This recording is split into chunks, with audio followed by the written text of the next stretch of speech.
के बिन शादी के रह नहीं पाते, शादी हो जाए जी नहीं पाते। ये शादी भी क्या चीज है हम नहीं जानते, ये शादी भी क्या चीज है हम नहीं जानते। नमस्कार प्रणाम, मैं कप्पू कॉमेडियन नंबर 1 शो से आप सभी का हार्दिक स्वागत एवं हार्दिक अभिनंदन करता हूँ। सिद्धू पाजी कि न गोरापन जरूरी है, न लंबाई जरूरी है, न अच्छाई जरूरी है। अगर पाना है प्यार और अच्छी लुगाई तो भैया सरकारी नौकरी जरूरी है। कि सरकारी नौकरी के बिना किसी लड़के की लड़की से सेटिंग नहीं होती, किसी भी गर्लफ्रेंड से चैटिंग नहीं होती। अगर मिल जाए सरकारी नौकरी तो कोई कभी दिक्कत नहीं होती। और भैया बिना नौकरी के तो कुंडली भी मैच नहीं होती। कि जो प्राइवेट नौकरी करे मिले न उसको भाव, और बेढंग की नारी मिले बेलन मारे चार।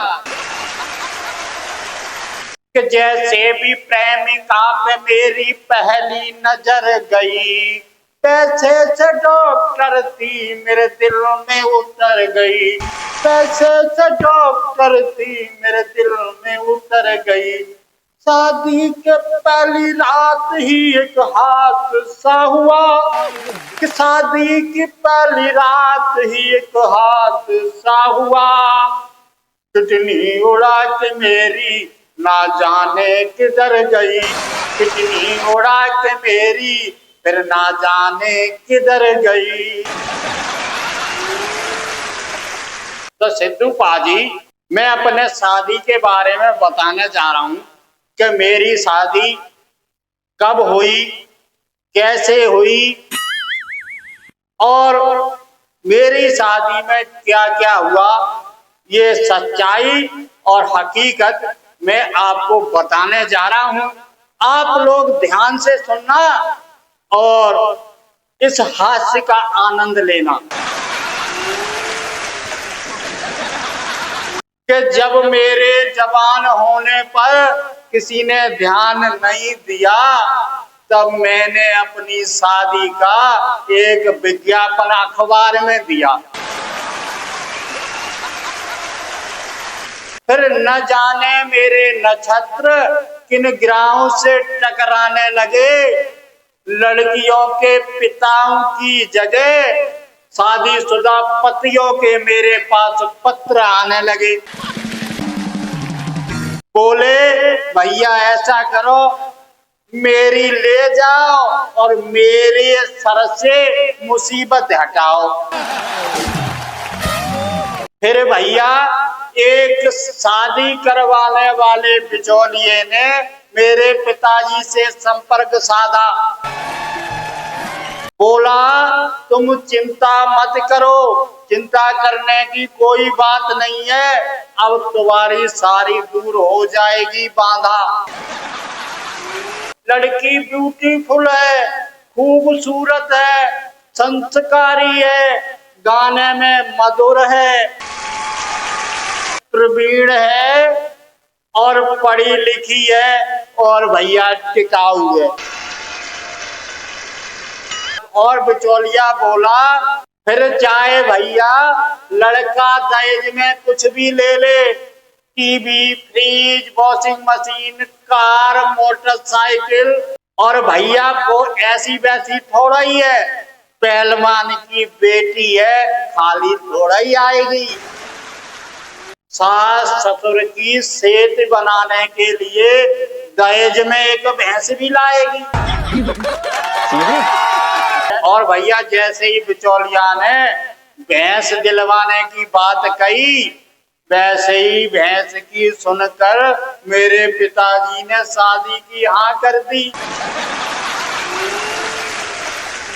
मैंने अपने बाप से बोला, मैंने कहा ये बताओ तूने बिना लड़की देखे ही कैसे हाँ कर दी। और मेरी बात सुनकर मेरे बाप ने मुझे बहुत डांटा, बोला चुप कर हरामखोर,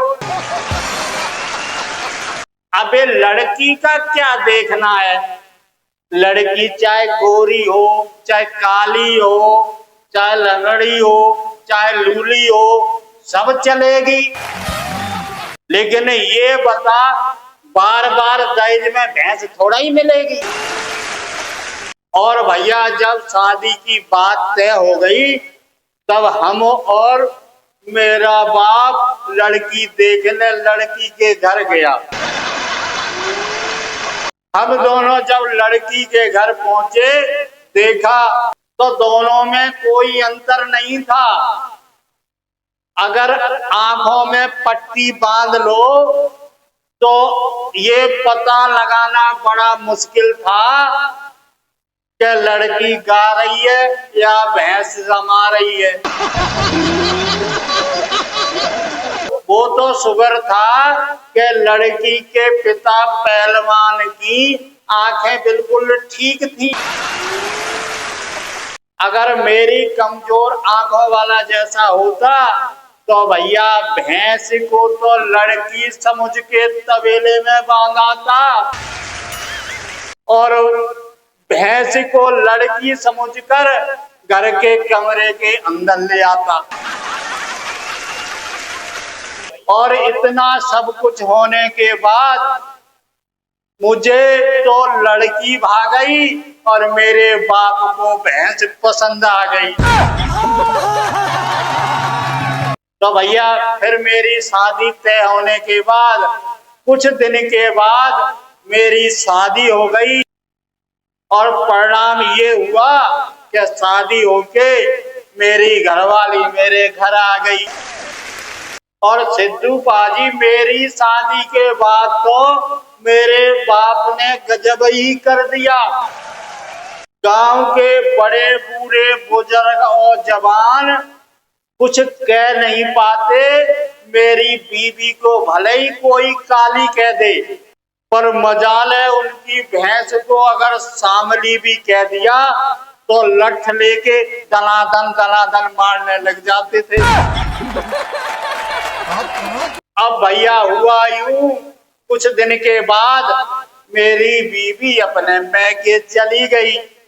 जब वहां से वापस आई तो अपनी साथ में माँ को भी लेके आई।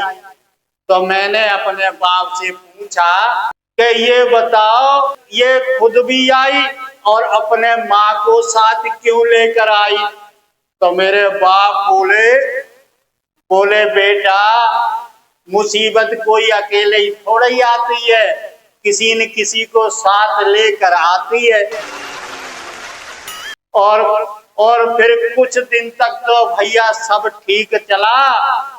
पहले मैं कहता था तो मेरी बीवी सुनती थी, फिर दूसरी साल बीवी कहने लगी, मैं सुनने लगा।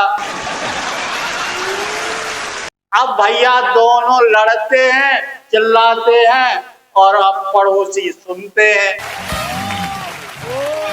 कि सिद्धू पाजी मैं तो इसलिए सभी शादीशुदा से कहता हूँ कि भैया भाषाओं में भाषा, संस्कृत भाषा बहुत अच्छी भाषा है और ये खुद भी सीखनी चाहिए और अपनी बीवी को भी सिखाना चाहिए। क्यों कि अगर किसी बात को लेके दोनों में अगर झगड़ा हो तो पड़ोसी ये समझे कि इनके घर में हवन हो रहा होगा। पड़ोसियों को कानों कान खबर नहीं होगी।